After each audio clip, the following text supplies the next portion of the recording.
And we're live. Haha. There we go. Tyler, your birthday's coming up. It is. My birthday's on Friday. Yeah. What's your plan? Well, Happy early birthday, by the way. oh, thank you. I'm taking the day off of work, but it's not for my birthday. It's actually because my wife's out of town on a business trip, and because it's Veterans Day, which my birthday always tends to land on Veterans Day, which is pretty solemn day to have a birthday. You feel a Yeah, little um resistant to being so I don't know, celebratory in a birthday sense when you're like honoring veterans. I feel like that should come first, right? it's a solemn Um, day. yeah, it is. But because it's Veterans Day, my son doesn't have daycare, and so I'm taking the day off to chill with him. And we're probably gonna go get coffee and croissant and go to the zoo or something like that. It'll be great. I love that. Does he have any idea that it's your birthday? Probably not. Well, his birthday's coming up too. His birthday's coming up too. His birthday's a week and a half after mine, and he's only about to turn 1. So I don't think he has any sense it's my birthday. Joint birthday party. Do y'all plans for his first birthday? Are you gonna do anything special? No, it's probably going to be pretty low key. Although a coworker of mine who has a kid who's roughly the same age was mentioned something today about having made some big reservation for her daughter's first birthday, and I'm like, why are you making a reservation for a 1-year-old's birthday? But hey, some people go all out for it, and I respect it. Um, I think we're being pretty chill with it though. We'll make him a cake, of course. He'll have. Yeah, you gotta make him a smash cake. Yeah, yeah. Oh, and he eats fistfuls of stuff tonight. I made him macaroni and cheese, and he with chopped asparagus in it, and he was shoving handfuls in his face and knocking it on the floor for the dog. And Nice job, Jude. he looks we always say that when he's eating, he looks like a little um King Henry VIII or something. He'll take chicken, or we'll give him a chicken bone. He'll no, and it'll be just juices All over streaming down his face or something. Oh, I love it. That's cute. I'm like his kitchen wench. Yeah. Oh, It is pretty cute. Should we dive into this episode? Let's do it. Hello, everybody, and welcome to This American Horror Story, an unofficial podcast about the Affix hit show, American Horror Story. I am your host, Tyler Moss, here with my co-host, Kris Husted. What's up, everyone? Hey, Tyler. Almost done with the season. We are. We're on the back 18, on the back. That was a golf analogy. I don't golf. Yeah. We're toward the end of the season. The Sentinel is episode 6 in NYC. We only have 3 episodes after this. I'll admit once again that Kris and I are splitting this week's episode, or this week's episodes, and we'll be recording episode 7 in the next few days. But I mean, to a certain extent, I do kind of like it, because I feel like when we were recording the previous ones, after we'd double watched, it was easy to start to confuse what had happened in which episode. And you lose some of the tension of already knowing what's coming down the line a little bit, you know what I mean? And so I don't know, I feel like there's been some value in splitting them.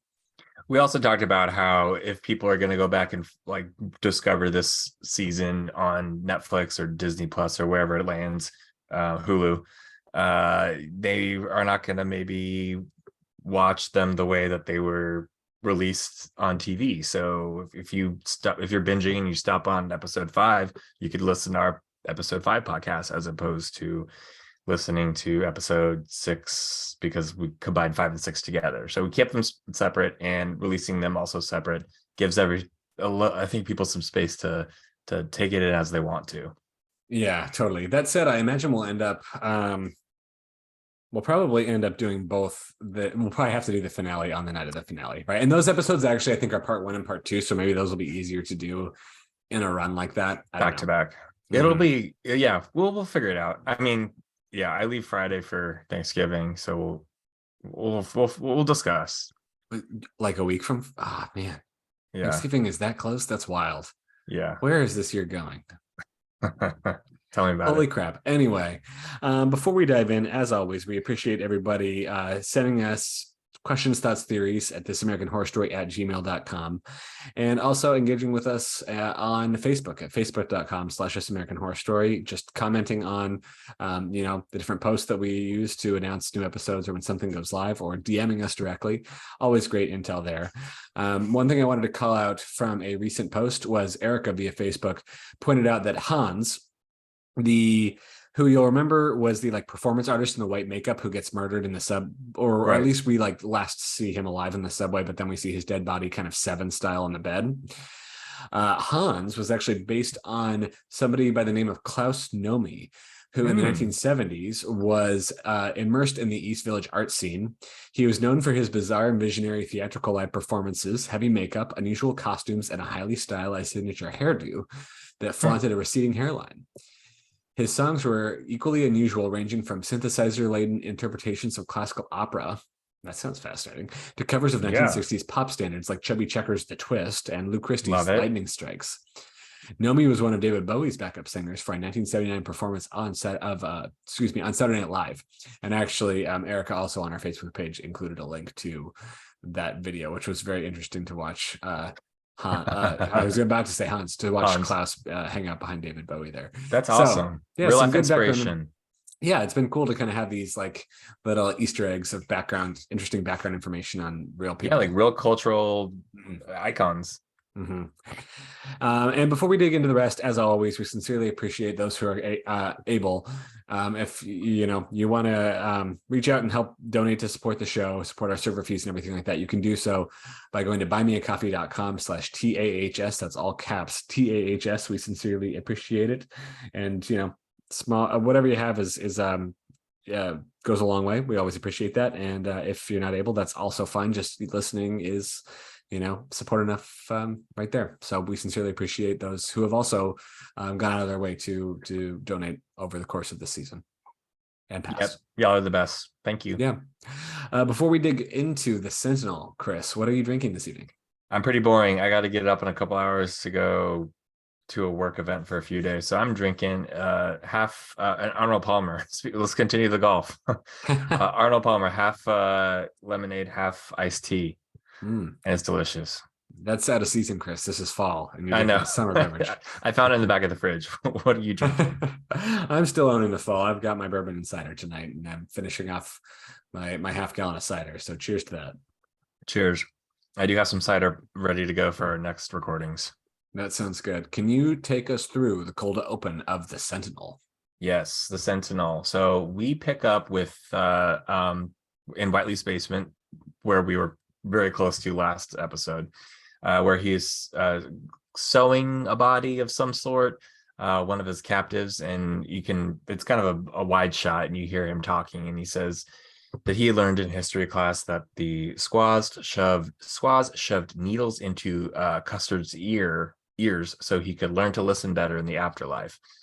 And then he said, you should have listened better. And I believe it's Henry that we're looking at. And then we cut away and we are back on the outside of this building, and we have Patrick and Gino kind of investigating on their own with no backup to Gino's frustration. And he wants to go in. Patrick says no. And Gino says, you want to be Rock Hudson? You're not going in without Susan St. James. And I had to look that up. Did you know what the reference was? I didn't, but it seems to be a Macmillan and Wife reference, correct? Correct. Yeah. A TV show in the mid to late 70s, starring Rock Hudson it was kind of a procedural, and him and his wife, he's a 50-something older cop, and his wife, I believe, in the description, is in her 20s. So that's the thing. And it ran for a few seasons, but essentially they always start at a fun party or this benefit or event, and then there's always a murder of some sort that they investigate throughout the rest of the episode. Sounds kind of fun. Well, and Rock Hudson as a icon was always known for being like this sexy male lead that all the kind of all the women fawned over. But of course, he all that time was I was about to say a closeted gay man, but it sounds like within circles he ran and people knew pretty openly, but it was not public in media and things like that. Right. He wasn't out to the public, but he was out in small circles and family and friends. Yeah, a lot's been written about him and his relationships, I believe. And then as they get into the building, Gino and Patrick's got his gun. Gino picks up a pipe. Gino apparently forgets that he was in the Vietnam War or Korean War. I can't remember which one he was at, because all of a sudden he's very scared, makes a joke about how they didn't teach him how to do this in journalism school. Yeah, that's a That good seemed point. a little Yeah. weird to me because like he was in the military, like he's got his tattoo and he talked about he knows what the smell of like burnt flesh is, and I don't know. Yeah. Yeah. So I don't know. That seemed a little out of character to make him this kind of weaker, uh, you know, nervous guy. Right. Um, so but he is pondering what life would be like when they are not hunting serial killers, him and Patrick, and how they could watch Hollywood Squares together. And Patrick says that sounds nice. Anyway, they sneak in, they spot the bodies on the table. They find Henry alive still. And just as they find him, like the chains like whir and pull up the Sentinel, or sorry, lower the Sentinel. And of course, Gino and Patrick are just like gobsmacked looking at this thing descending from the ceiling. And of course, they are so distracted that Whiteley sneaks up behind them and knocks them out, clocks them on the head, and they pass, and they're out, and boom, intro Ah, credits. too easy for Whiteley Yeah. here. Way too easy.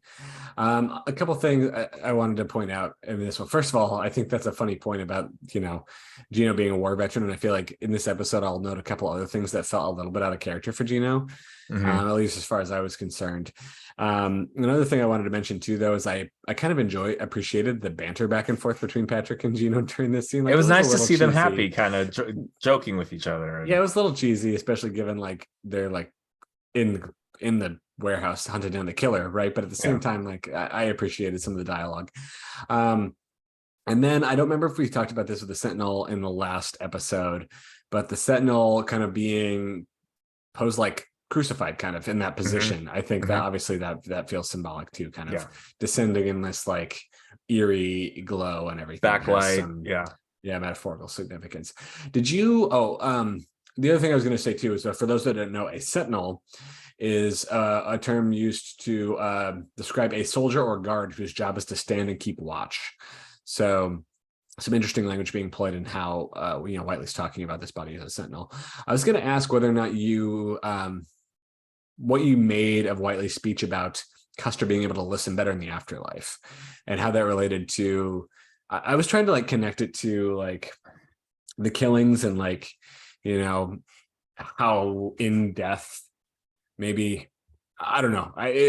I'll let you try to answer first. Now I honestly I couldn't put it together. I was trying to figure out like, okay, so why was Custer there? What was he doing? His last stand. What did he not listen to? What should he have done differently? And I didn't go down the rabbit hole really. I don't know enough about Custer to like make any sense of that specific analogy, but talking about this whole thing about listening better in the afterlife, I was trying to draw it toward like with the Sentinel, I guess, in the death of the people that Whiteley kills, he's trying to make the people who are still like alive, listen better to what's happening to the gay community. That was the best I could probably come up with. But And also needles in the ears. I feel like that would not allow you to listen better. fair point. Fair point. I can't make it much of the needles on the ears. This episode was written by Our Lady J and Manny Cotto, who've already done a number of episodes this season. Manny, who's going for most words written in a single season of American Horror Story episodes Yeah. award this year, if we include stories as well. And then Paris Barkley, who I think first episode Paris Barkley directed for American Horror Story was Bad Fortune last week. Mm-hmm. Right. But, getting into the meat of this episode, soon after they were knocked out, Patrick wakes up on an operating table without Gino anywhere nearby him at this point. I think we see the Sentinel actually lying on the operating table across from him. As is his gun. His gun is just laying there on the table across from him. And then we see in a separate room, there's Henry and Gino together. Henry is back awake, and Henry kind of is a little bit like, and he uses this moment to decide to tell Gino that Pat is too young for him. Like, yeah, that we had a lot of dialogue in this episode where it was a little kind of, it reminded me of classic American Horror Story, where there's a little bit of sass, a little bit of, jokes in a moment that kind of releases the tension of the horror that it could be. Classic AHS. I was going to say the same thing, where it was a little light for the gravity and intensity of things that were happening at points Mhm. in this. I think it was okay because the actors are so good that they pull it off better than lesser actors could. But I Mhm. agree that it kind of lessens the tension a little bit when they're doing that. Definitely. You know, Whiteley, meanwhile, is apologizing to Patrick for knocking him out and having to gag him. Talks of being a fan, I guess, just in terms of like respecting that he's a gay cop on the police force. Yeah, that was what I understood from it, that he respects the struggle that he's been facing Yeah, and trying to and surviving. be the sole police officer up until now that's actually trying to investigate these murders. And in order to honor him, he decides he's going to cut out his heart and put it inside of the Sentinel. Yep. And we get a couple of pretty gruesome scenes in here, which is again why the humor, I feel like, like makes us feel a little dissonant. But we watch first as Whiteley cuts the old heart out of the Sentinel, which is kind of gross. Mm-hmm. But back to Henry and Gino, this is where things get gruesome pretty quick. Henry is like laughing at a poster on the wall that's talking about, I think it's cow viscera or something like that, which is effectively, as I understand it, and I was gonna say you probably know more about this for having reported on agriculture and stuff than I, but like, yeah, the pieces of the animal get thrown away, I guess, in like butchery and stuff like that, is right. Yeah. Mm-hmm. In processing. Yeah, and Henry's kind of laughing at that analogy, I guess, to how they're being treated by Whiteley a little bit. And he somehow manages to like, at first I thought he actually broke his hand, but he's still able to move it. So I guess he's just able to make his hand small enough to squeeze it out. Like Whiteley didn't put his hand, like the cuffs on tight enough on one hand. That's what it looked like. It looked like he slipped the cuff. Have you ever seen the movie Gerald's Game or read the book, the Stephen King book? I have seen the movie. I haven't read the book. Okay, I haven't read the book either, but like that could have gone way crazier and worse. But yeah, apparently he slipped the cuff and couldn't do the other one because clearly he was looking for a tool to help him. And yeah, this is nasty. At this, he's looking for a tool to help him. I think the chain, like the clippers don't work on it. He tries one saw on the chain, and then he spots a bone saw. At this point, at first, it's kind of like, why would he like jump to doing that so quick? But Henry uses this moment to say that, like, kind of what we had surmised last episode, which is that Henry knew Whiteley was responsible for a lot of these murders all along, and kind of had just decided it was it was not his responsibility to do anything about it, which I do think kind of fits his character. If you think back to some of the early conversations he had with Gino when Gino was investigating, he kind of talks about how the way he survived up until now is keeping his head down. People will disappear in your life, and that you just kind of keep going. So I did feel like that was pretty consistent. But then he sticks that ball gag in his mouth and saws off his own hand. And I mean, there's a part of me that's like, well, the blood loss right here, like, wouldn't he pass out right away? And I mean, it was gruesome. He didn't like put a belt around it or cauterize it or anything. So I mean, he probably should have died. I don't know.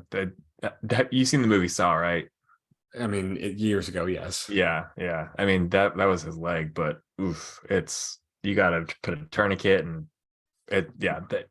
Anyway, it seemed really extreme for Henry to kind of flip this, to be feel so guilty and say, I could have stopped this a long time ago. I owe this to my community type of a situation. And then to saw his hand off really quickly instead of like searching for a possible other solution. It was intense. But even Gino's like, bro. He is, but I guess we learned his urgency is warranted because back in the other room, Whiteley's about to cut Patrick's heart out. Of the essence. So at this particular scene, we learned something, and like you do notice in the opening when the Sentinel's lowered, there's like bags attached to the Sentinel, which I don't remember noticing the first time around last week. I didn't either. I thought, so I noticed that as well this time around, but not previously. But I didn't follow this fully, but here Whiteley basically is saying something to the extent of like, I don't know that I would go so far as to say that the Sentinel is really alive, but apparently he's trying to like hook up these disparate systems so that way if he like shocks them, the blood will start flowing through the body somehow. It's a whole almost like Dr. Frankenstein situation happening here. Right. Yeah. He says he's got some formaldehyde, keeping things, prepped and ready. He has the organs in the correct positions and stored in a way that they're still alive. And he says that he would, eventually, when he gets the heart in, he'll be able to give some of his own blood and then, shock the heart through a defibrillator or something back to life to bring the Sentinel to actual life. Right. Yeah. And just in time, Gino and Henry enter. Gino with the chainsaw. And Whiteley immediately kind of starts to explain himself again. I wasn't torturing you, talking to Gino when he was sticking things under his nails. I was testing you, he says. And he kind of gives his spiel about how he was trying to emphasize the danger the gay community faces by being the danger himself, kind of, which, Okay. there's some sort of backward logic there, I guess, Yeah. that Gino seems to come to terms with later on. We'll talk about when we get there. Mm-hmm. But, Whiteley believes the Sentinel will show the world the gay community suffering and quote unquote redeem them. But then, so Patrick has his gun. He's pointing it at Whiteley. His vision does some kind of weird, like, spreading out. And I think what we're seeing is all the people Whiteley killed. I don't know if that's what your sense was too. Yeah, you see a lot of the dead bodies in their forms, the original forms, kind of lined behind him. Yeah, and this is a pretty artistic kind of scene here because he shoots Whiteley in the head, and there's like a blood effect on this giant light behind him that almost looks like blood dripping down an eyeball. Is that what you noticed? I didn't think that. I did like the imagery. It was kind of cool with the splatter and the light, but an eyeball. That's interesting take on it. I like it. Yeah, when he says this too, Whiteley says he deserves redemption and because of all the things that he's been through or whatever, and Patrick sort of says, like, I get it, but no, you don't, and you don't deserve redemption when he shoots him. One thing that he also mentioned when he was giving his kind of last speech before he was killed, he said he was proving his point that with all these missing members to create the Sentinel, that the police didn't care, and that's why the Sentinel works for the image of their savior, or the Sentinel, however you want to take it, because this could have been stopped a long time ago. And he's proven the fact that the police do not care. Nobody cares about this community because he was able to do all this the entire time. Right. And as twisted as it is. As twisted as it is. And I also wanted to ask you, what were your feelings about Whiteley like dying this fast? We're only in episode 6 right now. Keep in mind, there's 3 more episodes after this one.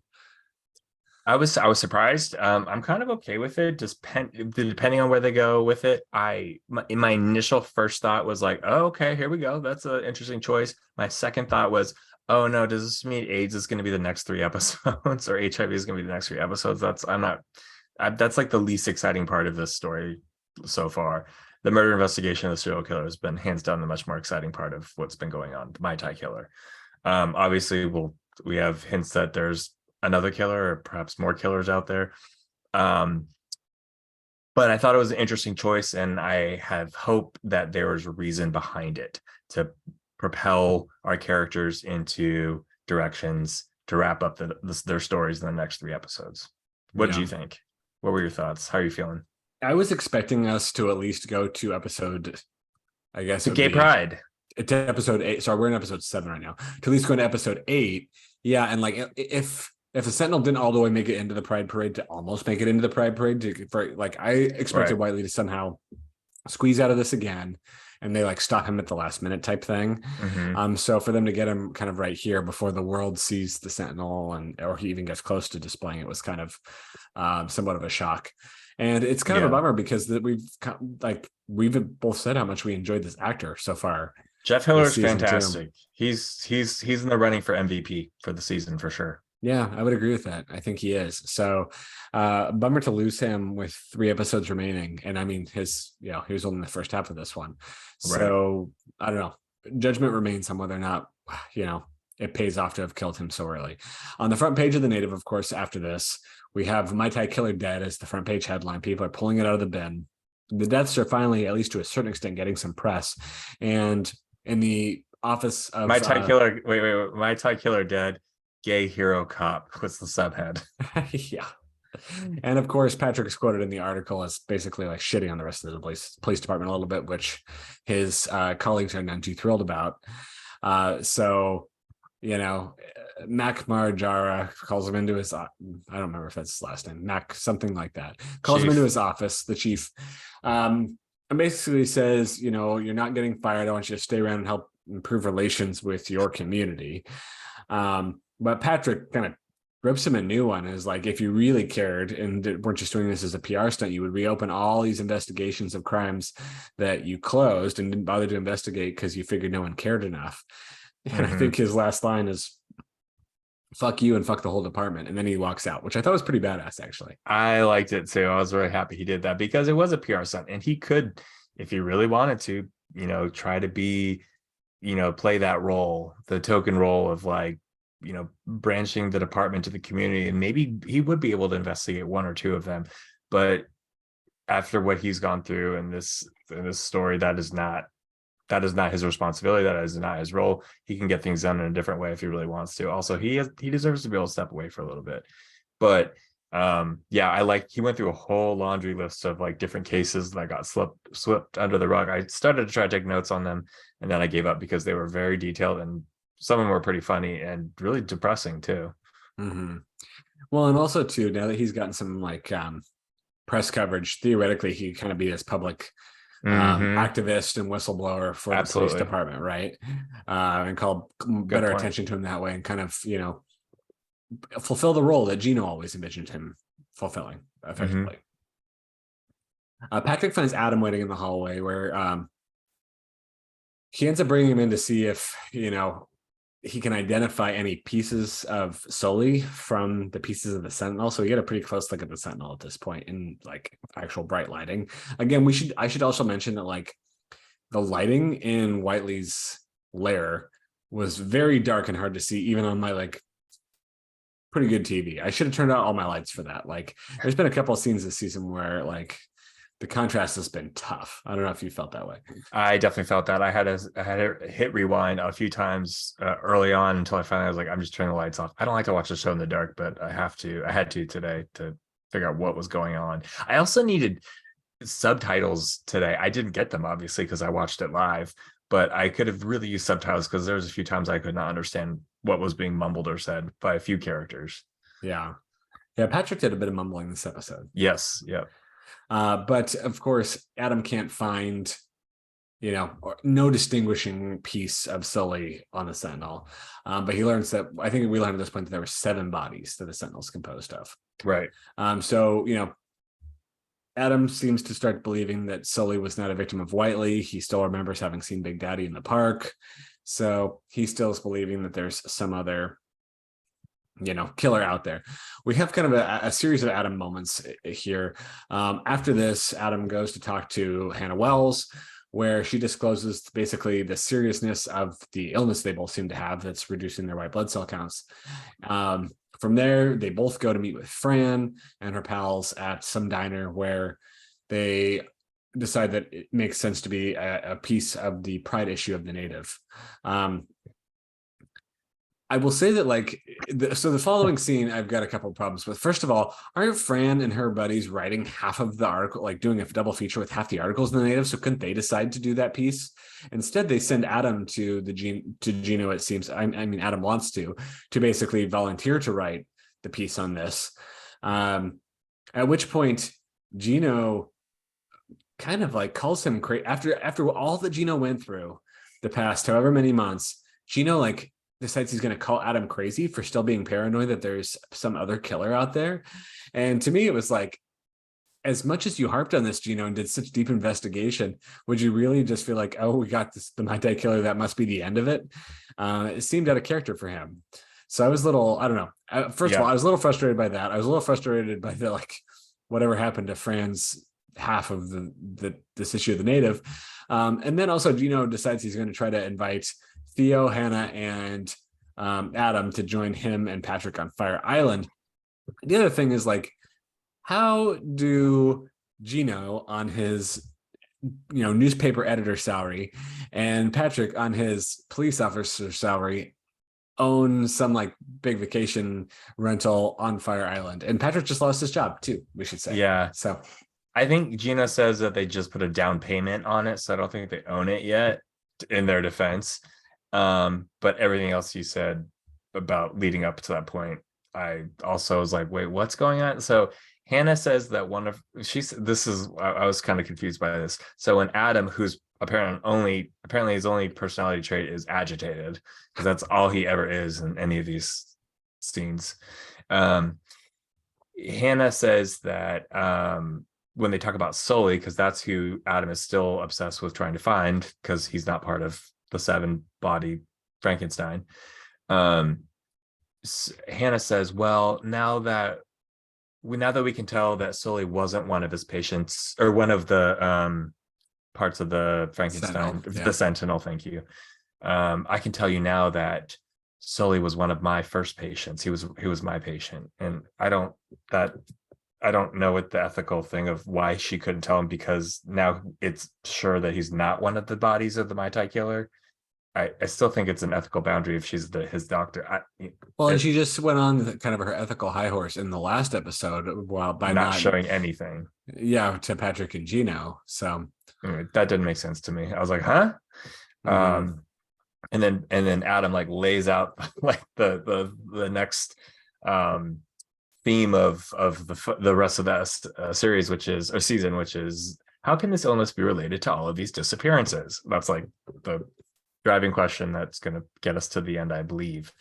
So of course they meet, like you said, they meet at the diner with Fran and her girls, and Hannah says like, Adam and Han have the virus, and KK is the other gal there that has the rash, and Hannah says that she has a bacterial infection like the deer, and Fran's like, it's the ticks, I'm telling you.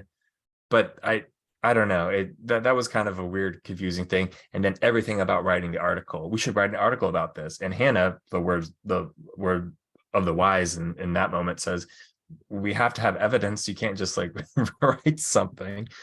Adam, you chose him for your baby daddy too. But it was it's she I think her exact quote was even something to the line of like, half-baked science always leads to conspiracy theories, which I feel like was a little bit of a nod to modern day.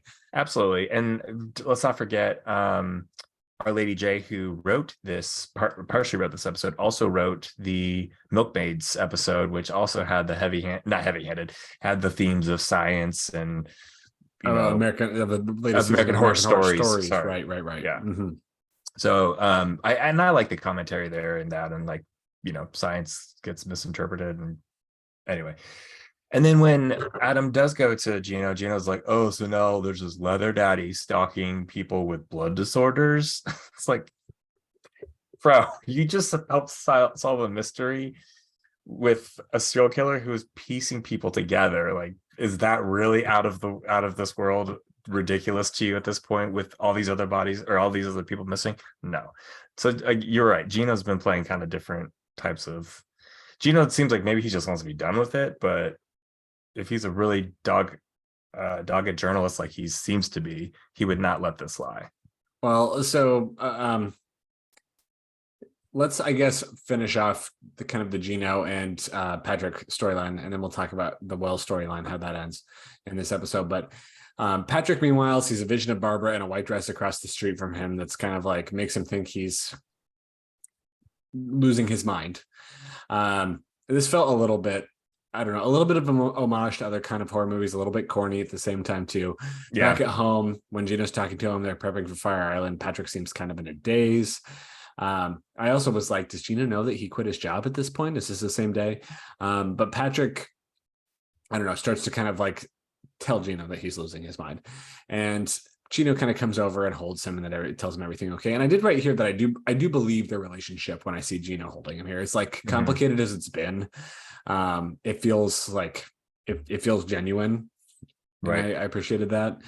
And then the last kind of Gino scene we have in this episode is Gino at the typewriter, writing an essay about pride. And it feels very kind of that noir-esque, vibe that we had more at the beginning of this season, where there's like a voiceover as he chain smokes. But he's kind of going on this whole, connecting the concept of pride to like, what does it really mean for the community at this point in time when everything's happening. And we weave in this clip of a hypocritical politician. Do you remember the name of the politician? And I think this was more in like the early 2000s, where there was the politician that was like the anti-gay rights activist, but then like was found foot to tapping. like foot tapping in bathrooms. I can't remember what his name is because there's been so many at this point, but yeah, I do remember that story. So I feel like that was the illusion there. Although perhaps there was even some like more in the 80s this was a direct reference to. And then Gino kind of has this vision of like the Sentinel coming to life and basically being the defender of the gay community and killing people and stuff like that. And that's the way the episode, that's the scene the episode ends on. And I wasn't quite sure what that's teeing us up for in the next episode. I don't know. That felt a little strange. Yeah, it's almost like a false ending where it could have just wrapped it up right there. And, that's what I was feeling, is like, it felt like that moment could have been the end of the season almost.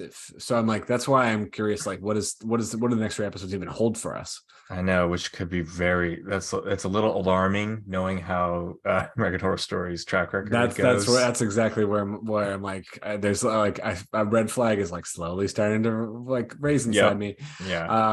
But we should just also comment the other kind of end of the story. Hannah Wells is back at her massive condo in New York City, which I thought she was working at kind of I mean, she's a doctor, but like she's also kind of working at a public clinic, but I don't know. That part's unclear. She's very confusing. But we see her vomit into the sink, and the camera kind of lingers on the window when she walks away, which makes you think, oh, we're going to see something in that window, or someone's going to come in that window pretty soon. She tries calling Adam, but he's not there. So she just leaves a message that she can't come to Fire Island because she's too pregnant. Then she calls her mother, who seems like she hasn't talked to her mom in a long time. I mean, and asks if she can. This setting up this whole sequence right here is like the trope for when some character is about to leave us, like in a bad way. Yeah. One thing I was like, if you don't know what the virus is, though, do you really want to go stay with your mom and risk passing it on to her? If I was her mom, I'd be like, hold up, what's going on? Let me learn a little bit more about this illness. I'll send you some Grubhub.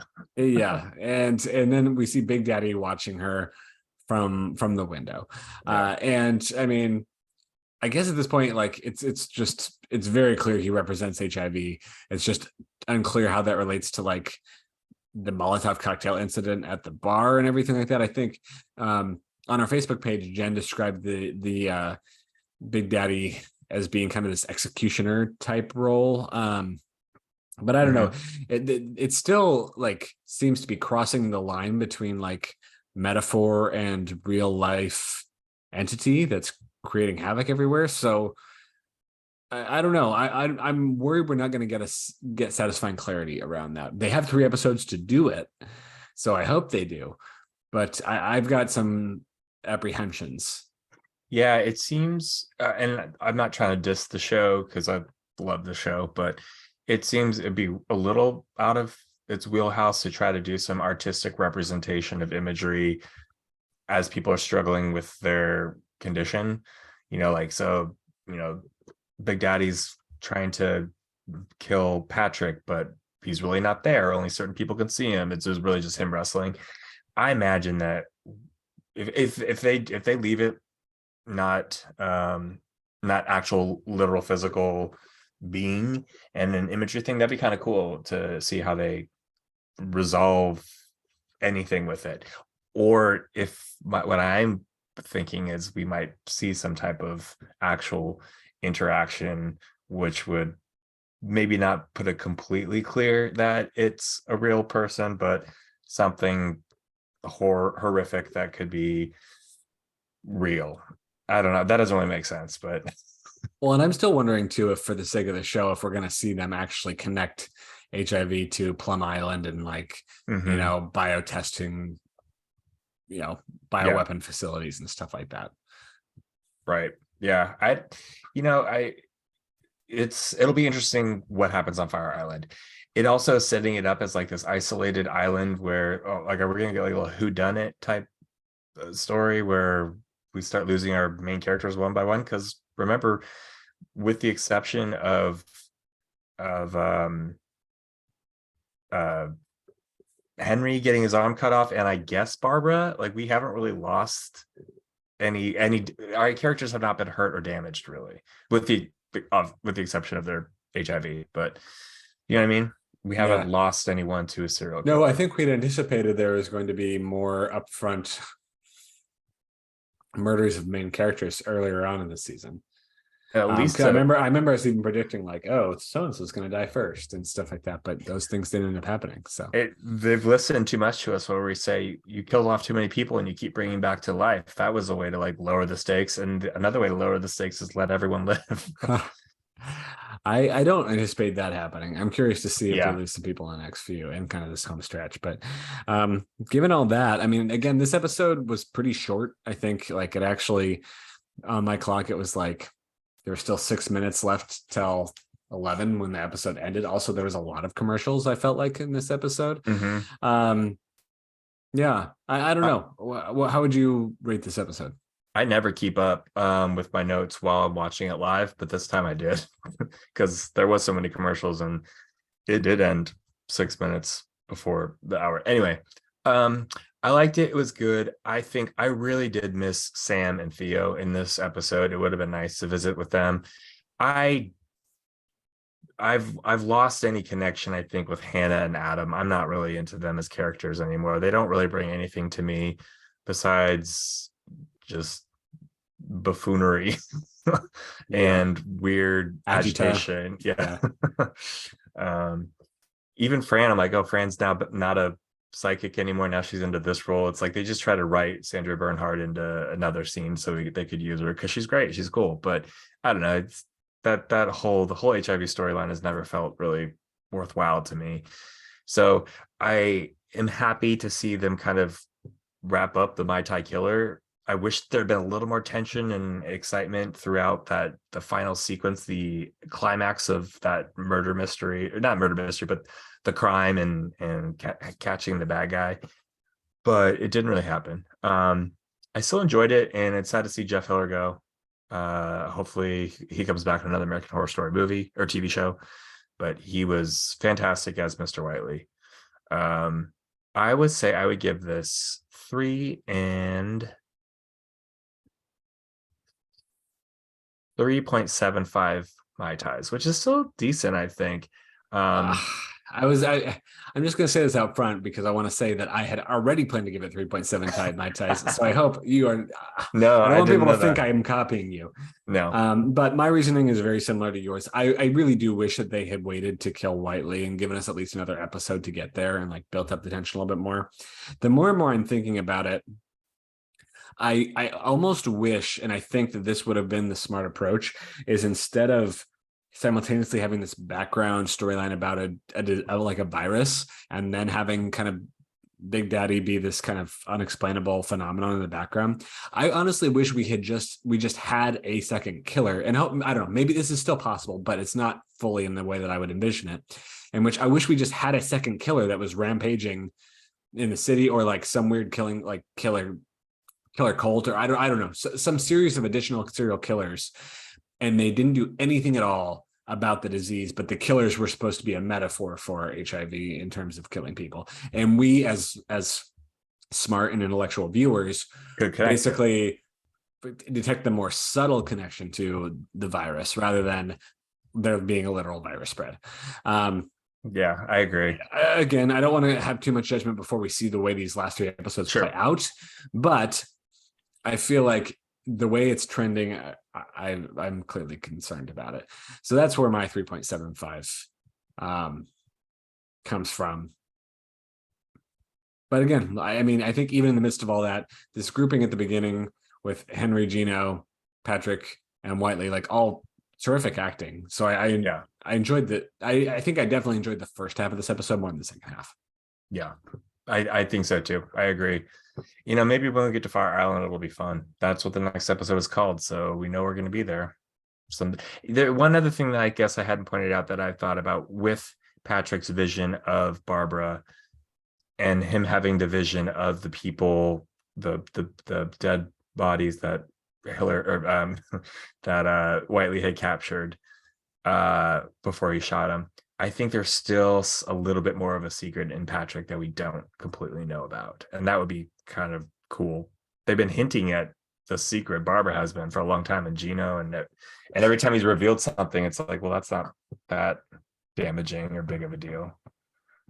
Right. So, I know it'll be interesting if there's nothing else, and it's like, oh, so that they really didn't unearth at all.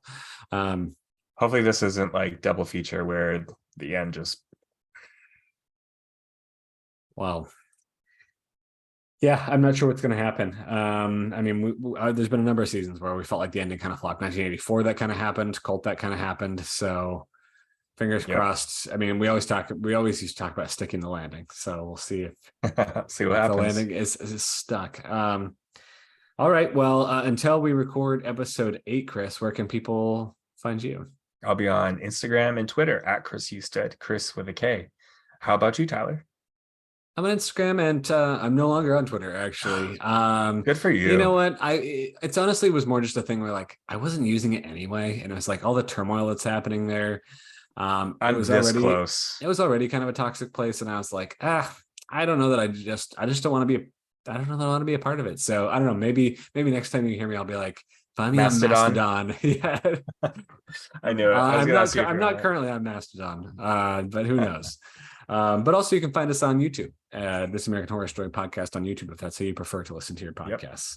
Yep. As always, you can check us out at facebook.com/This American Horror Story, and you can message us your thoughts, theories, and questions there, or by emailing us at thisamericanhorrorstory@gmail.com. And as always, if you don't mind rating us or reviewing us on your favorite podcast platform, we sincerely appreciate that. Until next episode, I guess happy hauntings and enjoy.